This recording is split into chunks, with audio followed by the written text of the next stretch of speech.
Today we want to talk about dietary fat, Yeah. and I'm sure there's so much to talk about here. I don't even know where to start, but like I think we both have very unique experiences with dietary fat and how we perceive dietary fat in our diets. And I know that I've seen a lot of females, especially, be really scared of dietary fat.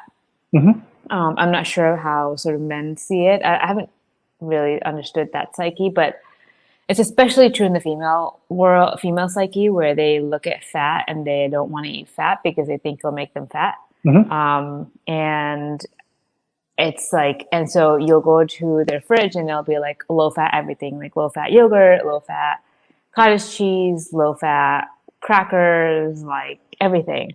Did you do that at one point? I did that at one point. Oh yeah, I definitely did that Yeah. for a long time because like it just makes sense. It feels like it makes sense, right? If you eat low Yeah. fat, you won't get fat. Like, so I don't blame people for thinking that. And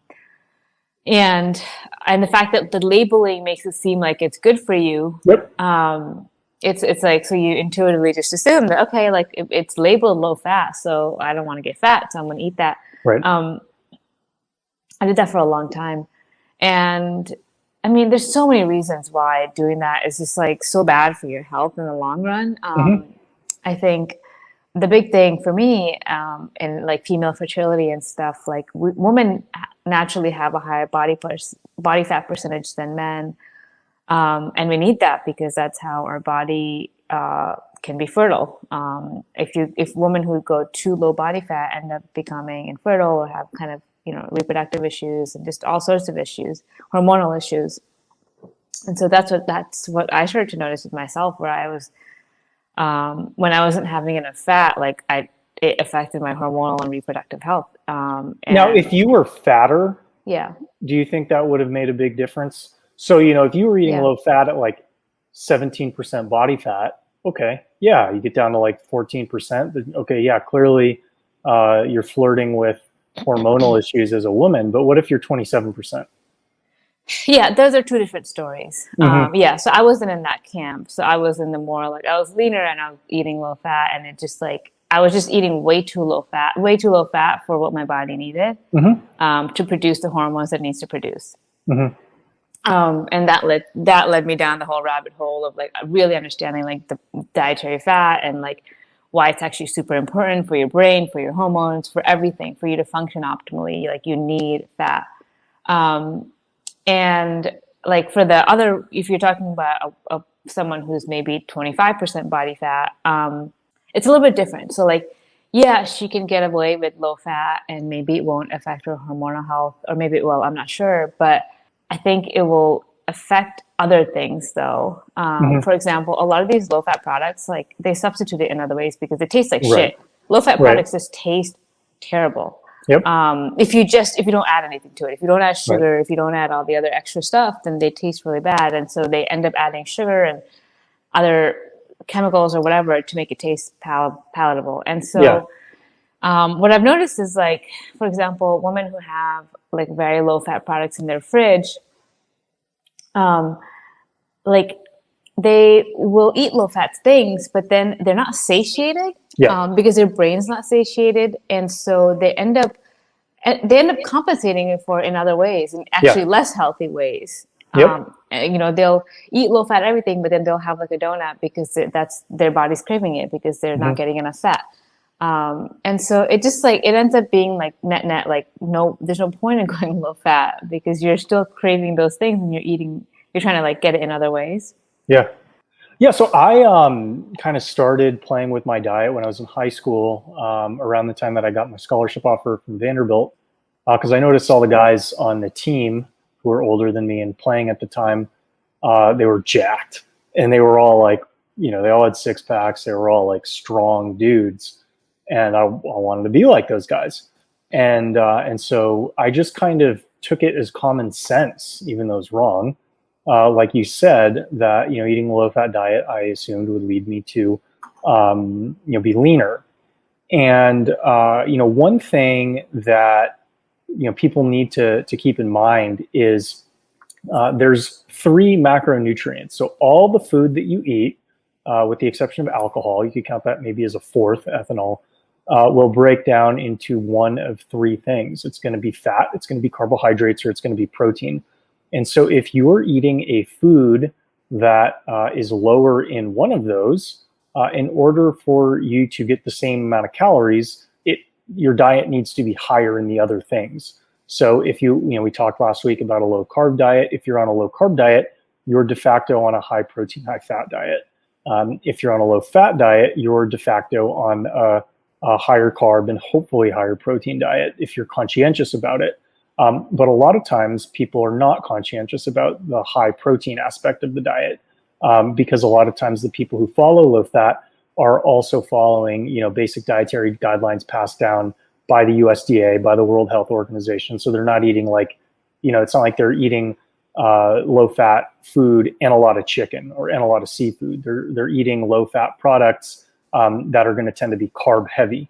So what most applications of a low fat diet is a high carb diet. Yeah. And so you have to ask yourself, if you're functionally transitioning into a high carb diet, what's that likely to do? And as we discussed previously about carbohydrates, is a lot of people will eat carbohydrates and get hungrier from them. And so if you are not tracking your calories, which I think should be everybody's end goal, if they can do it, to eat intuitively, so they're not constantly weighing and measuring things, just eating to a satiation point and then stopping, you are going to be hungrier more of the time.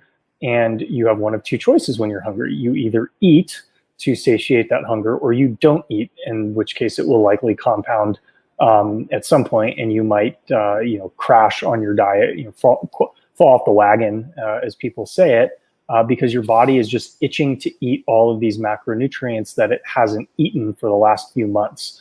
And so, one of the important things for people who are trying to lose fat, really, or anybody, is to eat satiating food. Because if you're eating satiating food, you're probably not going to eat as much of it from a calorie standpoint. And it's really hard, as you mentioned earlier, to eat satiating food when it's low fat. The other thing to keep in mind about these products is, we prefer eating foods as close to their natural form, with minimal, corporate processing as possible. Well, guess what? Like, these foods don't naturally come low fat. They need to process it in some way. And, usually if you're going to get in the processing game, you're not just going to remove the fat. You're going to remove the fat. You're going to add sugar. Your buyers are going to be more okay with, certain processed additives, particularly if the label's nice and green. It's organic expeller pressed canola oil, or some sort of like fluffy word that doesn't really mean anything and doesn't really change the underlying properties of the food that you're consuming. So, I think for many people, the narrative around fat was started from, I think it was a Lancet study about 60 years ago that was at least partially funded by the sugar industry, because the sugar industry wanted to not stigmatize sugar. They wanted to stigmatize fat. And so what these fraudulent, doctors did, and they should be, unlicensed for it retroactively, but, they essentially excluded the country. They excluded the data that didn't fit the narrative that they wanted to. And so they could clearly show on a linear regression that higher fat diets correlated with heart disease, which is true with any study if you manipulate the data and only include the data points that substantiate what you're saying. And so, this led to a lot of things. I think famously, President Eisenhower had a heart attack, I believe, when he was in office, and listened to his doctors, and his doctors were regurgitating the study that they most likely didn't do, but read from one of their peers, and that was telling him to eat a lower fat diet. And so what you do, certainly at the time, what's most likely is, you switch to more carbs, You switch away from animal fats because those are stigmatized. And then, of course, if you're switching away from animal fats, most likely he's not eating coconut oil. He's probably not eating olive oil. He's probably eating like seed oils. And so, people can navigate these very nuanced diets if they're not subject to the alternatives. And frequently the alternatives are worse than the product that they're avoiding. Yeah. Yeah. And I really want to get into the satiation part because that was a big hurdle for me. I remember my boyfriend, Alexander, always saying that, like, like eating more fat will just be more satiating, so you'll be less hungry. And I didn't want to believe it because, when you have this bias that low fat is the right thing to do, if I eat fat, I want to get fat. And again, like a lot of women do this, and it's really hard for me to get women. Like I have a private community of women, and like I talk about these kinds of stuff, or even friends, and like it's really hard for me to get women over that hump of thinking fat is going to make them fat. And like it wasn't until I experienced that satiation thing firsthand, in the sense that like when I decided to completely revamp my diet last year and just like eat intuitively, not count, not do any of that bullshit. And like when I was eating low fat, I would eat a meal and I would almost like, be scared that I'd get hungry before the next meal. Yeah. And I'm always scared about that, no matter how fat I eat. Like you'd eat lunch and you're like thinking like, oh my God, it's 4 more hours till the next meal. Like, I hope I can I have enough energy to last that. Because I was like so restricted with fat and calories in general. Mm-hmm. And then when I started to just eat like normal fat, like actually like enough fat, like I never felt that. Like I don't feel the sense that like I need to wait like 3 more hours before my next meal. Like even if I'm a little bit hungry, like I have the ability to wait. Like I don't get hangry. I don't get irritable. The only time that happens is if I like go like, not eating for like more than 12 to 14 hours, then I start to get those symptoms, or if I don't eat after working out or something. But there's something about eating enough fat where I don't get those kinds of like withdrawal symptoms from food. I'm just satiated, and I feel good, and I can like go for 3, 4, 5, 6 hours between meals and not feel that sense of like wanting to eat that next meal right away. I eat because I have to, not because like I'm like really needing it. And so that was an interesting experiment for me personally. And like now that I've experienced that, I don't really feel guilty about eating fat anymore, because I know that even if I eat a little bit more fat, then I can just last a little bit longer in between meals. So it's a healthy relationship with food that I think a lot of people today really lack. And it takes, I'll be honest, it took a lot for me to get there. But I think once you get there, it's very liberating. Yeah. And it's interesting when I think about my own journeys with a lot of areas in my life. I was actually thinking about this yesterday, where basically, knock on wood, so far, every really bad thing that's ever happened to me has turned out to be beneficial, because I'm the type of person where I'll find something that I think works, and then I just stick with it, and I don't change, and I don't experiment with it unless something forces me to. Or, it's just kind of random luck. I wanted to try something for a different reason, right? And what I would encourage a lot of people, particularly, people who are not under doctor supervision because their health is like in the, normal range, is experiment with how you eat. Because, if you go in the wrong direction for 3 weeks, it's just going to take 3 weeks to get back where you were. Like, you're not going to like gain 2 pounds of fat and then never be able to lose it. Like, your body doesn't work like that. Your body has a memory for, that's why it's so hard for some people to lose weight initially, is because your body has a memory of what you've been doing to it.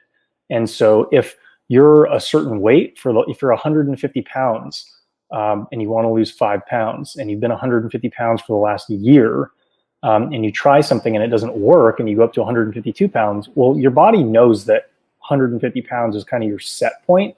And if you go back to doing what you were doing before, you just go back to your set point.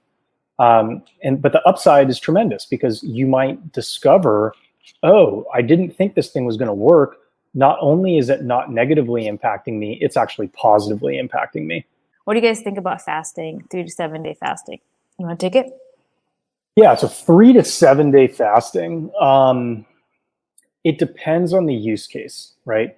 So and obviously I'm not an oncologist, but if I ever got cancer, the first thing I would do is not eat for like 10 days, and see if I could starve the cancer before, exploring like, chemotherapy or something like that.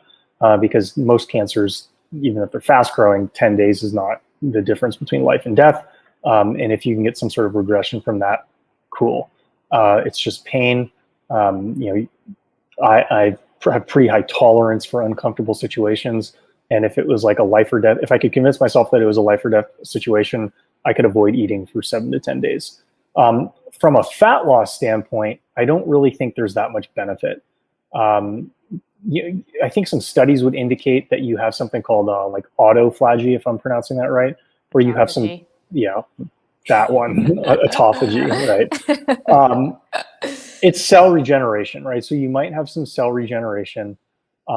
I've personally, I've only fasted for over a day twice. The first time I did it, I planned 72 hours.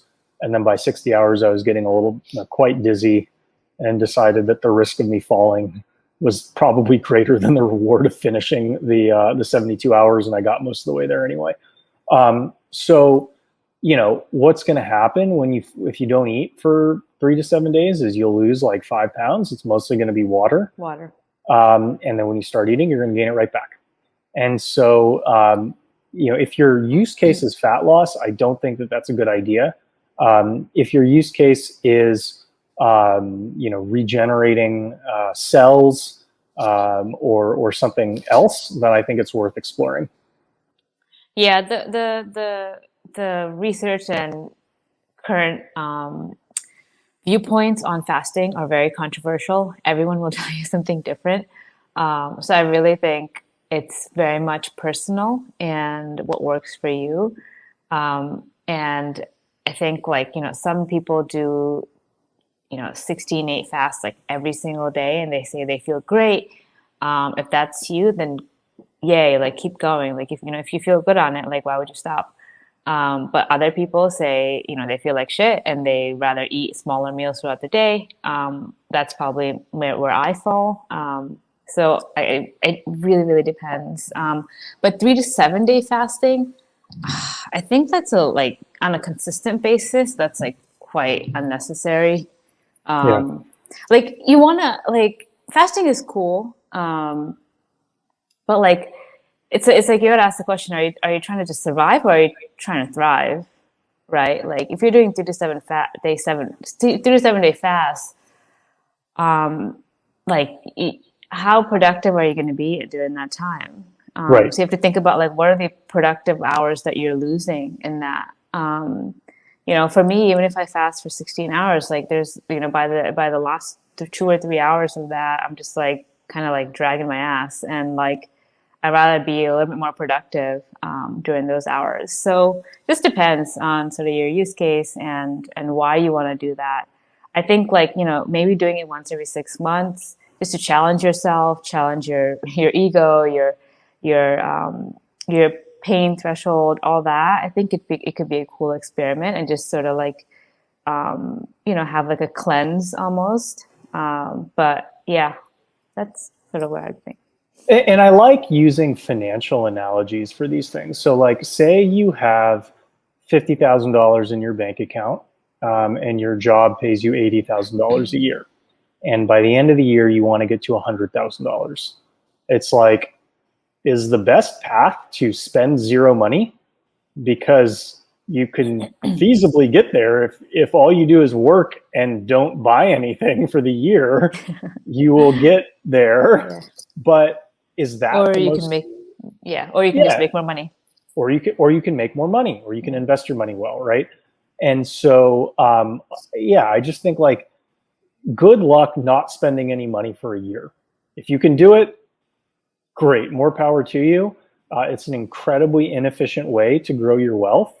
And if you want to be more intelligent and strategic about it, what you then do is spend your money in more intelligent places. You spend it in places, if you need to buy things, you find deals, which is essentially the financial equivalent of satiating food. And then you put your investments in higher leverage areas. And I don't mean leverage like debt. I just mean leverage like areas that have higher upside, which is, essentially from a fat loss standpoint, building your metabolic engine. You need to figure out a way to build your metabolic engine to burn calories in your sleep. And it's very, very challenging to build your metabolic engine when you're not eating. Yeah, that's true. That's a good point. And he says, thank you guys. I do have to say your cookbook and plan is incredible. Thank you, Aaron. I think so too. Okay. Okay, another question is, what is the best time to work out and food after workout to be productive? I can start and then you can sort of finish. I think, again, this is a very personal question, and everyone has a different time of the day that they feel most energized, most clear thinking, most productive, etc. Some people are morning people, some people are night people. I am a morning person, for example, so I like to get my most important things done in the earlier part of the day. So that means working out in the earlier part of the day. So I get it done earlier. And especially when I was working, this was incredibly useful because I would get it out of the way and then go to work. And so I don't have to, like I have this tendency to always like think about my workouts ahead of time. So if I just get it done when I wake up, like I don't have much time to dread it. Whereas like if I put it off till the end of the day, then I would be dreading it all day, and then I get to the gym and like have the workout. So I preferred earlier in the morning workouts when I was working, and then that habit just carried over to even me just working from home, because I just find it just a lot more pleasurable to just get my workout done, have a really great meal, then like have the rest of the day to like work and chill and do whatever I want. And food after workout, I would say I fucked this up for a long time by not eating after close enough to my workouts, both pre and post.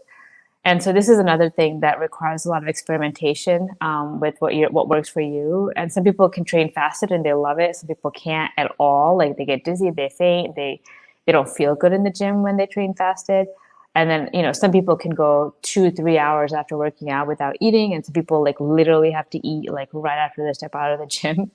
So it depends on you, but I think like there's enough research to show that eating within the 2-hour window is beneficial. So I would definitely say like prioritize a meal after working out within that 2-hour window, like a high protein meal. And personally, what's worked for me lately is it depends which part of the day I'm working out. I've been experimenting with like earlier as well as like sort of like 11 a.m., 12 p.m. type workouts. If I do like the 11 a.m. type, then I'll have like a shake before and then my meal after. And that works like that kind of eating window has been really great for me for lifting heavy, because if I have the shake before my workout, it like I can definitely feel a difference in my lifts. Like I just have I have a lot more energy to go a lot harder and a desire to go a lot harder versus if I train fully fasted. And I've experimented with both. And then there are days where I'm not lifting and I'm just going to the gym for more conditioning or cardio or whatever. Then I'll just train fasted and then eat after. Yeah. So there's a few different ways to look at it. Like like Preethi mentioned, the best time to work out is when you'll do it. And so if you absolutely dread doing morning lifts, but you're okay with doing them in the afternoon, then do them in the afternoon. I have personally found that when I'm going into an office, like Preethi, I want to get my training in before I do that. Now that we've been working remotely for a while, I have shifted my training to afternoons and evenings. One thing that you want to consider if you're shifting your trainings later in the day is, what you're putting in your body. If you're having pre-workouts or caffeine, I like working out caffeinated. I have better workouts that are more enjoyable caffeinated. That means I can't actually do that late at night. Otherwise, it's going to keep me up. Or even if I wasn't caffeinated when I was training, if I just train hard late at night, I'm not going to go to bed for like 3 hours. And what's also going to happen is I'll likely wake up really hungry in the middle of the night, which I don't want. So I try not to stack my workouts at the latest portion of the day, just because it affects my sleep and it's uncomfortable from a hunger standpoint. But if that's not the case for you, then it's probably okay. And other things to consider is, in order to build the best metabolic engine you can possibly build, you need to have the most powerful workouts that you possibly can. Not every time, but generally speaking, that should be your goal. And if you're able to train harder in the morning, that's a good time to train. If you're able to train harder in the afternoon, that's a good time to train. From a food standpoint, everything Preethi said, I agree with. One other thing to add to it is simple carbs are helpful post-workout in addition to protein. Your body likely has diminished glycogen stores at that period of the day, and your metabolism is running a lot faster. Yeah. So you want carbs that are easily accessible, that your body can do something with, which means these like wheat-based products. I eat the white version because I want faster carbs. If I'm craving sweets, I will try to eat them after my workouts, even though I'm actually not craving sweets after my workouts most of the time.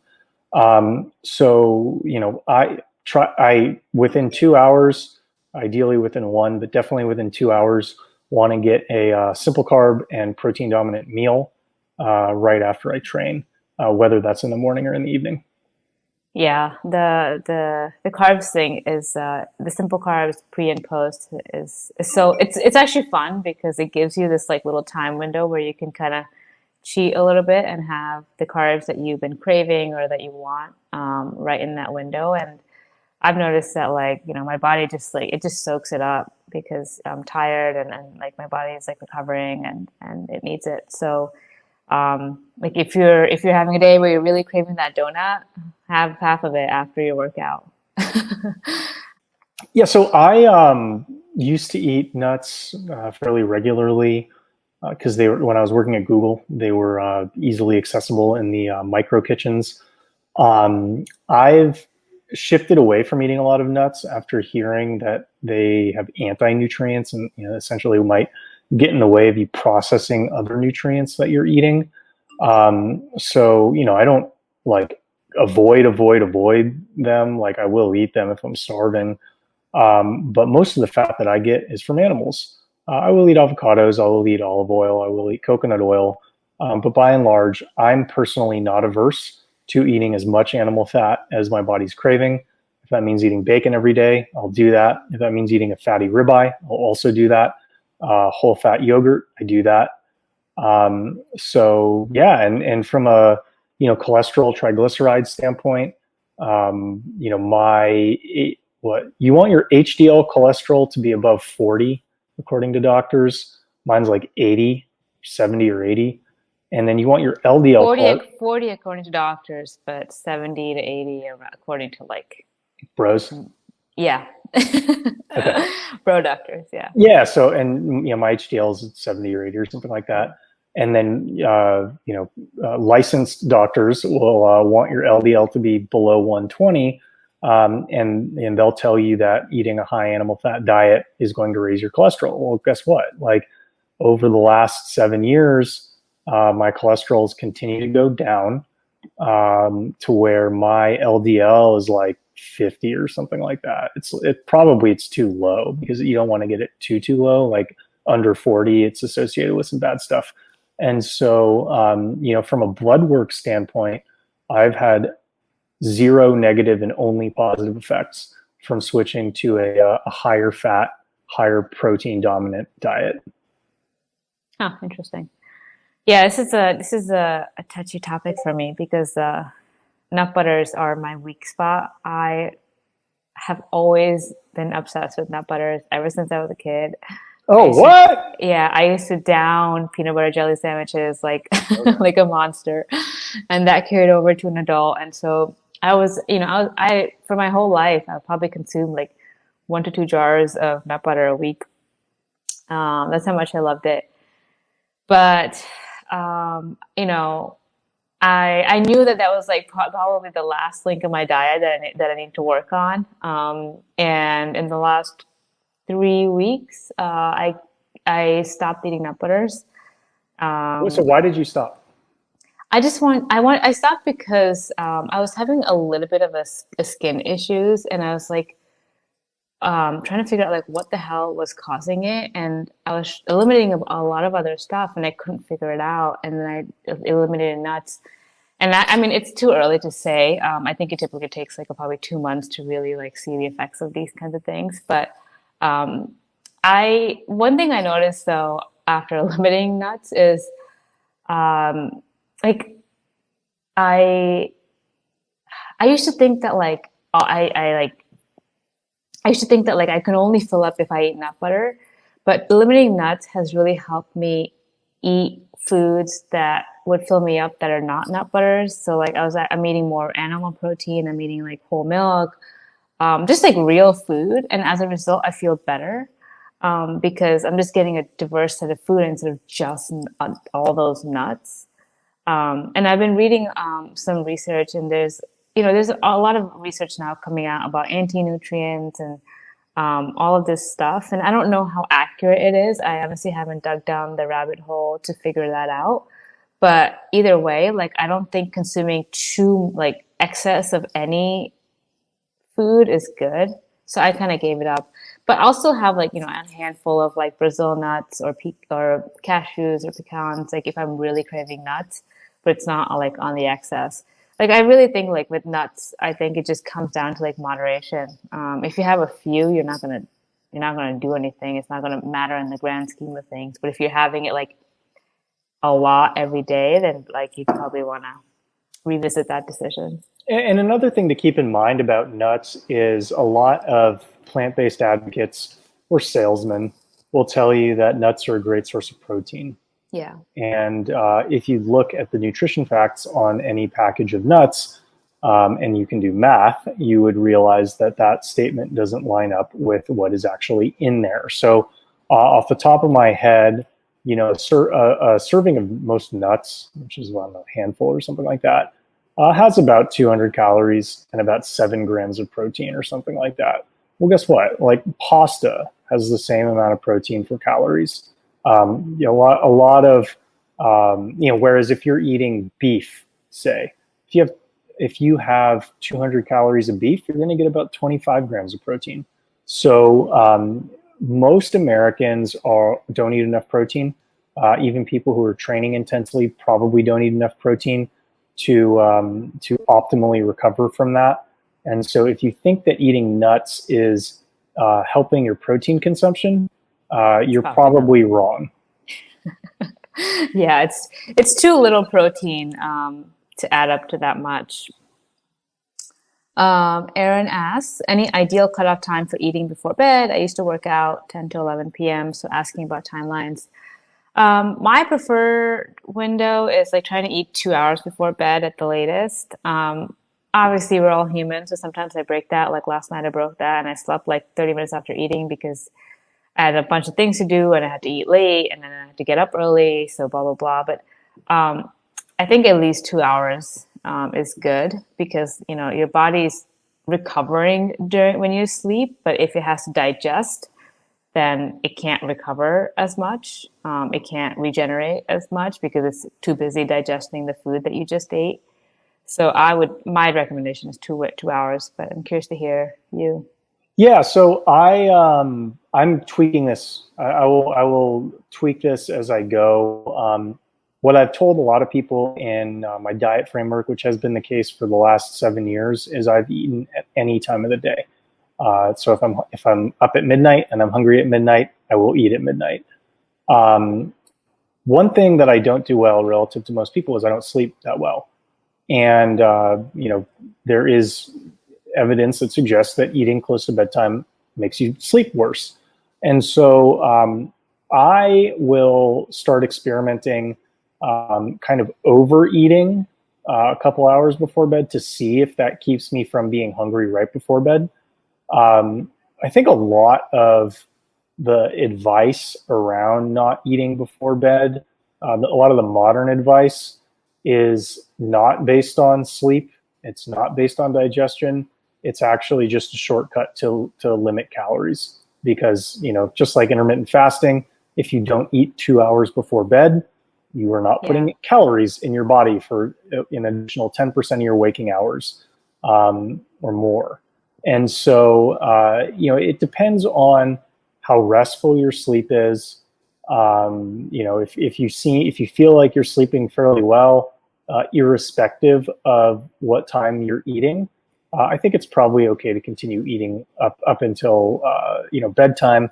But then the other thing to consider is, what are you eating? Because most of the time when people are getting ready for bed, they're not trying to prep a home meal. They're going to eat processed carbs or something that's easy to prepare, bagel bites, something like that. Well, guess what? That's probably not good for you, no matter what time of day you eat it. And so, if we're talking about real protein dominant food, leftovers from your dinner, that's going to be much more preferable to the things that most people will be eating right before bedtime. Yeah. The other thing he said was, I've heard protein before bed is no bueno, since it'll make your core temperature hotter, which equals bad sleep. Could be true. Yeah. I don't know. Well, I mean, people say that from like the thermal something or other about processing protein. Like, basically, if you have a fast metabolism, and evidence suggests that people can metabolize protein a little bit better than other things, your core temperature will rise. Now, the question is, how much is it rising? Is that actually impacting you, or is it just impacting other people who they've done studies on? Yeah, and the other thing I've noticed is, like, I used to eat right before bed for a long time, probably like 2 years ago and before. But I was also like, like super like overdoing cardio, everything. So like I was burning like a ton of calories and stuff. So like my body was somehow able to figure it out.